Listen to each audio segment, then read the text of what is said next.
രേഷ്മയെ ശിക്ഷിച്ചിരിക്കുകയാണ് കോടതി. അത് പറയുന്ന കേൾക്കുമ്പോൾ പ്രേക്ഷകർ തോന്നും ആരാണ് ഈ രേഷ്മ എന്ന്. രേഷ്മ എന്ന് പറഞ്ഞാൽ ഒരു കണ്ണീച്ചോരയില്ലാത്തൊരു അമ്മയായിരുന്നു, അല്ലേ? സ്വന്തം കുഞ്ഞിനെ ജനിച്ച ഉടനെ തന്നെ ഒരു റബ്ബർ തോട്ടത്തിൽ കൊണ്ട് ഉപേക്ഷിച്ച് അവിടെ നിന്ന് ആ കുഞ്ഞ് എറുമ്പരിച്ച് മരിച്ചുപോയി. നാട്ടുകാർ മുഴുവൻ കണ്ടെത്തുന്നു, ആ കുഞ്ഞിനെ കണ്ടെത്തുന്നു. അതിനുശേഷം കുഞ്ഞിൻ്റെ അച്ഛൻ ആരാണെന്ന് അറിയാനുള്ള ശ്രമം നടത്തുകയാണ്. പക്ഷേ അച്ഛനിലേക്ക് എത്തിപ്പോയപ്പോൾ പോലീസും വീട്ടുകാരും നാട്ടുകാരും എല്ലാം ഞെട്ടിപ്പോയി. എന്തിന്? രേഷ്മ വരെ ഞെട്ടിപ്പോയി, അല്ലേ? രേഷ്മയുടെ ഭർത്താവ് വിഷ്ണു ഞെട്ടിപ്പോയി. ഒരു വല്ലാത്തൊരു കഥയാണ്. എന്താണ് വിഷയം? ഇത് 2021 ജനുവരി 5-ാം തീയതി കല്ലുവാതുക്കൽ ആണ് ഈ സംഭവം ഉണ്ടാകുന്നത്.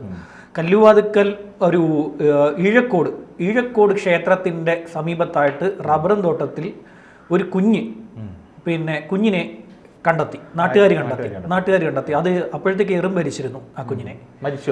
ഇല്ല, ജീവൻ ഉണ്ടായിരുന്നു അതിന്. ഒരു ആൺകുഞ്ഞാണ്, നല്ല ഭംഗിയുണ്ടായിരുന്നു. ഒരു ചോര കുഞ്ഞ്, നല്ല ഭംഗിയുണ്ടായിരുന്നു. ഞാൻ ആ വാർത്ത റിപ്പോർട്ട് ചെയ്തത്. ആ കുഞ്ഞിനെ കണ്ടപ്പോൾ തന്നെ എനിക്ക് വളരെ വലിയ ദുഃഖം തോന്നി. കാരണം ഒരു എറുമ്പരിച്ച് തോട്ടത്തിൽ 10 മാസം പ്രായമായി പ്രസവിച്ച കുഞ്ഞാണോ? പ്രസവിച്ചതേ ഉള്ളൂ, ഒരു ദിവസം പോലും ഇതായിട്ടില്ല. പൊക്കിൾക്കൊടി വേർപെടാത്ത ഒരു കുഞ്ഞ്. ആ കുഞ്ഞിനെ ഉപേക്ഷിച്ചത് രേഷ്മയാണ്. അതെ, ആരാണെന്ന് കണ്ടെത്തിയില്ല അന്ന്. ആരാണെന്ന് ഈ കുഞ്ഞിനെ അവിടെ കണ്ടെത്തിയിരിക്കുകയാണ്. കുഞ്ഞ് ആരുടെയാണെന്ന് ഒരു പിടുത്തവുമില്ല. അങ്ങനെ സംശയിക്കപ്പെടുന്ന 21 പേരുടെ DNA പരിശോധന പോലീസ് നടത്തുകയുണ്ടായി.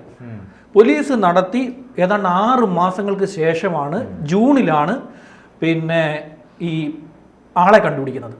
അത് ഈ സമീപവാസിയായിട്ടുള്ള രേഷ്മ എന്ന് പറയുന്ന യുവതിയാണെന്ന് പോലീസ് കണ്ടെത്തി. ഒരു ജൂൺ മാസത്തിലാണ്, ജൂൺ 22-ാം തീയതി ഇവരെ അറസ്റ്റ് ചെയ്തു പോലീസ്.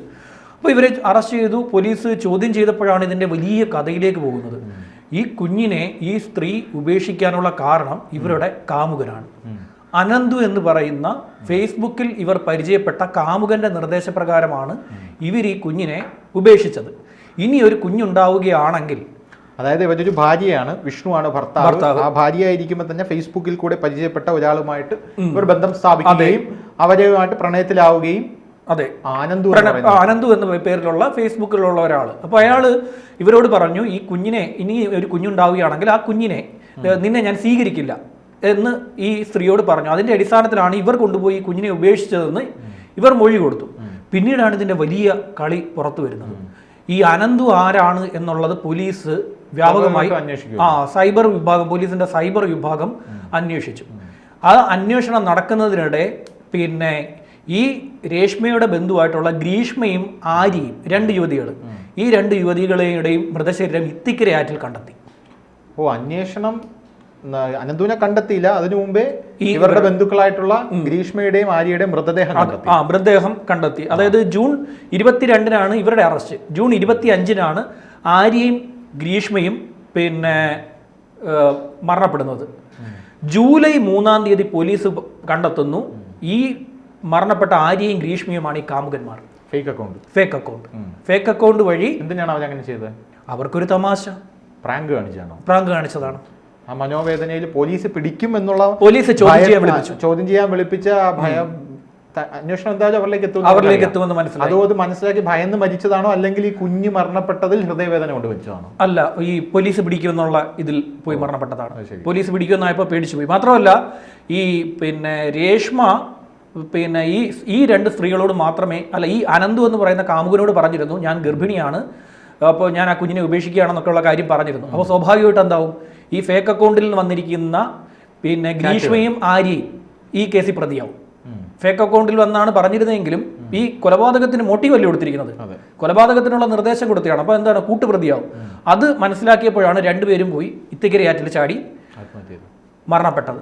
ഇപ്പോൾ കോടതി ഈ സംഭവത്തിനകത്ത് 2021 തന്നെ പോലീസ് കൊണ്ടുപോയി പരവൂർ കോടതിയിൽ ഇതിന്റെ കുറ്റപത്രം കൊണ്ടുപോയി കൊടുത്തു പോലീസ്. ഈ 2023-ലാണ് ഇതിന്റെ വിചാരണ. 2023 ഡിസംബറിൽ ഇതിന്റെ വിചാരണ കൊല്ലം അഡീഷണൽ സെഷൻസ് കോടതി ആരംഭിച്ചു. അഡീഷണൽ സെഷൻസ് കോടതി ആരംഭിച്ച വിചാരണയാണ് ഇന്നിപ്പോൾ വിധി വന്നിരിക്കുന്നത്. 10 വർഷം കഠിന തടവ്. ആ കുഞ്ഞിനെ കൊന്ന രേഷ്മയ്ക്ക് 10 വർഷം കഠിന തടവ്, 50,000 രൂപ പിഴ. ഈ പിഴ അടച്ചില്ലെങ്കിൽ 6 മാസം കൂടി തടവ് അനുഭവിക്കേണ്ടി വരും. അത്ര ക്രൂരമായിട്ടുള്ളൊരു പ്രവൃത്തിയാണെന്ന് ആലോചിച്ച് നോക്കും. ഞാൻ ആ കുഞ്ഞിനെ, ഞങ്ങൾ അവിടെ ചെല്ലുമ്പോൾ ഈ കുഞ്ഞിനെ പോലീസിന്റെ സംരക്ഷണത്തിലായിരുന്നു. അത് ആദ്യം കൊണ്ടുവരുന്നത് കൊല്ലം. എന്റെ ഡൗട്ട് എന്ന് പറഞ്ഞാൽ ഈ വിഷ്ണുവിന്റെ കുഞ്ഞാണല്ലോ അപേക്ഷിച്ചത്. അതെ. അപ്പൊ വീട്ടുകാർ ഇത് ശ്രദ്ധിക്കില്ലേ? ഇവര് ഈ ഗർഭിണിയാണെന്നുള്ള വിവരം ഇവര് പുറത്തുവിട്ടില്ല. അങ്ങനെ പുറത്തുവിടാതിരിക്കും, അതിലും എനിക്കൊരു ദുരൂഹത തോന്നുന്നുണ്ടല്ലോ. അതെ, പുറത്തുവിടാതെ ഇവര് അത്തരത്തിലുള്ള വസ്ത്രങ്ങളൊക്കെ ധരിച്ച് മറച്ചു പിടിച്ചിരിക്കുക. ഒരു 10 മാസം ചുമന്ന് പ്രസവിക്കുന്ന ഒരു കുഞ്ഞിന്റെ ആ കുഞ്ഞ് എത്ര മറച്ചു പിടിച്ചാലും നമുക്ക് ഭർത്താവിന്റെ വീട്ടിലല്ലേ താമസിച്ചിരുന്നത്, അവിടെ താമസിച്ചിരുന്നു. അപ്പൊ ആ താമസിച്ചിരുന്നപ്പോ ഭർത്താവിന്റെ അമ്മയ്ക്കും അറിയാൻ പറ്റില്ല, ഭർത്താവും അറിയാൻ പറ്റില്ല, കൂടെ അന്തി ഉറങ്ങുന്ന ഭർത്താവിന് അറിയാൻ സാധിക്കും. അദ്ദേഹം അവിടെ ഇല്ലായിരുന്നു, പുറത്താണ്. ഇദ്ദേഹത്തിന്റെ ഈ വിവരം അറിഞ്ഞില്ല. മാത്രമല്ല ഈ അമ്മായിയമ്മയും അറിഞ്ഞില്ല. ഇവര് അങ്ങനെയുള്ള വസ്ത്രം ധരിച്ചു എന്നാണ് പറയുന്നത്. മാത്രമല്ല നമ്മൾ വിചാരിക്കും 10 മാസം ഈ ഗർഭിണിയായിരിക്കുന്ന എല്ലാവർക്കും അങ്ങനെ വലിയ രീതിയിൽ വയറു വരണമെന്നൊന്നുമില്ല. അത് എത്രയോ സംഭവങ്ങൾ വേറെ റിപ്പോർട്ട് ചെയ്തിരിക്കുന്നത്. ഇപ്പം ഞാൻ കഴിഞ്ഞ ഒരു ചർച്ചയിൽ പറഞ്ഞില്ല, എറണാകുളത്തൊരു പെൺകുട്ടി ഈ ബാത്റൂമിനുള്ളിൽ വിദ്യാർത്ഥിനി ബാത്റൂമിനുള്ളിൽ കയറിയിരിക്കുകയാണ്. ബാത്റൂമിനുള്ളിൽ കയറി ഇരുന്നിട്ട് കൂടെ താമസിക്കുന്ന വിദ്യാർത്ഥികൾ പോയി ബാത്റൂം പലതവണ ആവർത്തിച്ച് പറഞ്ഞിട്ടും തുറന്നില്ല. അവസാനം ഈ പെൺകുട്ടികൾക്ക് സംശയം തോന്നി കതക് ചവിട്ടിപ്പൊളിച്ചപ്പോൾ ഈ കുട്ടി അതിനകത്ത് ഒരു കുഞ്ഞിനെ കൈ പിടിച്ചുകൊണ്ട് ഇരിക്കുകയാണ്. ഈ കുഞ്ഞിത് എവിടെ നിന്ന് വന്നു എന്നുള്ളതാണ് അവിടെ ആ കുട്ടികളുടെ ഞെട്ടൽ.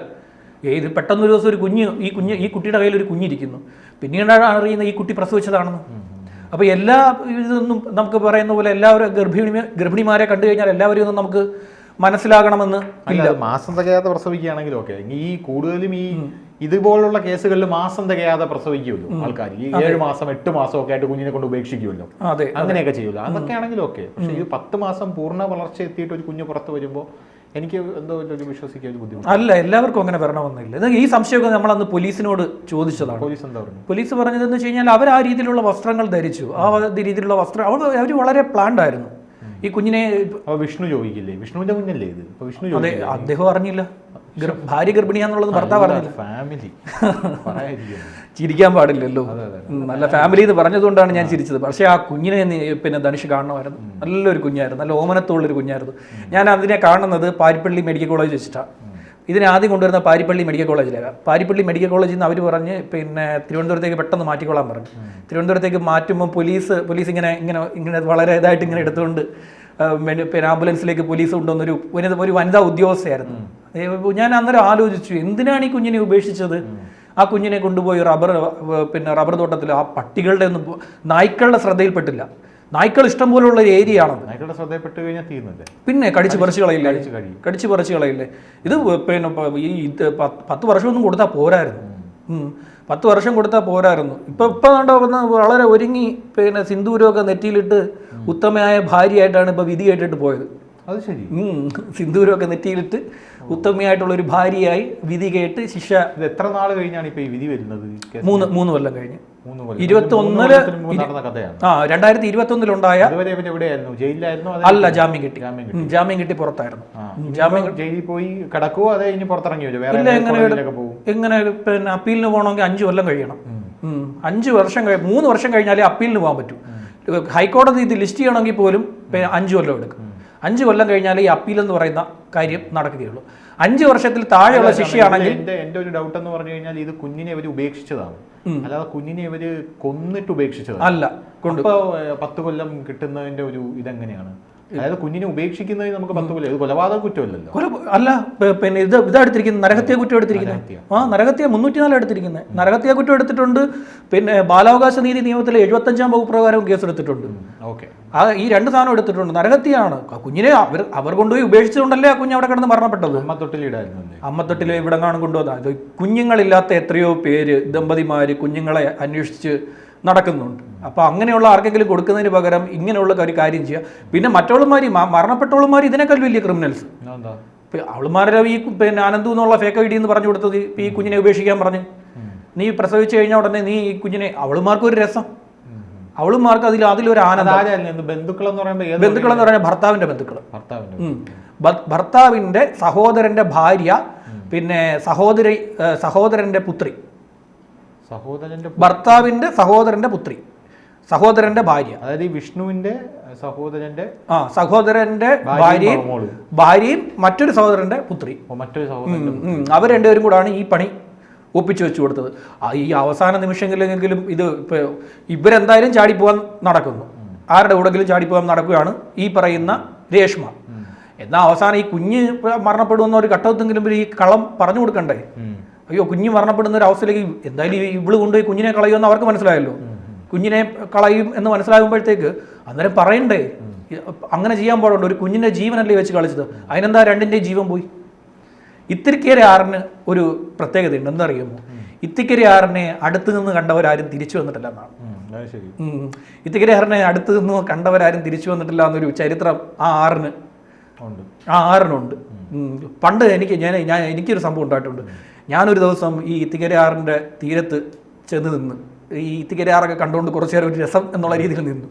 അത് കഴിഞ്ഞിട്ട് അവിടെ ഒരു ബൈക്കിരുന്ന് നല്ല പ്ലേറ്റ് ചെയ്തൊരു നല്ല മനോഹരമായിട്ടുള്ളൊരു വണ്ടി.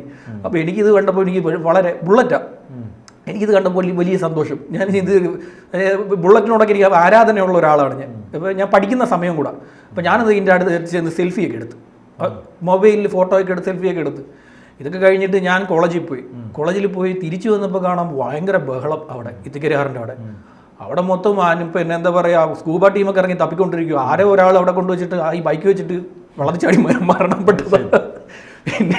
പിന്നീട് കുറേ കാലം ഞാനിങ്ങനെ ആലോചിച്ചു, ദൈവമേ ഇത് പിന്നെ ഇതിൻ്റെ ദുരൂഹത എന്നൊക്കെ പറഞ്ഞ് 2 ദിവസം പത്രത്തിൽ വാർത്തയൊക്കെ വന്നു. അവസാനം പിന്നെ പുള്ളി ആത്മഹത്യയായിരുന്നു. പക്ഷേ 2 ദിവസം ഞാൻ ടെൻഷൻ അടിച്ച് നടന്നു. ഇത് എൻ്റെ ഒരു സുഹൃത്തായിട്ടുള്ള എൻ്റെ അടുത്തൊരു സുഹൃത്തുണ്ട്, അവനാണെങ്കിൽ എന്നെ ഡെയിലി പേടിപ്പീരും. ഇത് നീ അത് തൊട്ടിട്ടുണ്ടെങ്കിൽ നിന്റെ ഫിംഗർ പ്രിന്റ് വിരലടയാളം വന്നു. എന്തായാലും രേഷ്മയെ ശിക്ഷിച്ചു, സന്തോഷമുള്ള വാർത്ത, നല്ല കാര്യം. അത് ആ ഒരു സന്തോഷം പങ്കിടുന്ന ഒരു വാർത്തയാണ്. ഒപ്പം ആ കുഞ്ഞിനെ ഈ സമയം ഞാൻ ഓർക്കുകയാണ്. നന്ദി.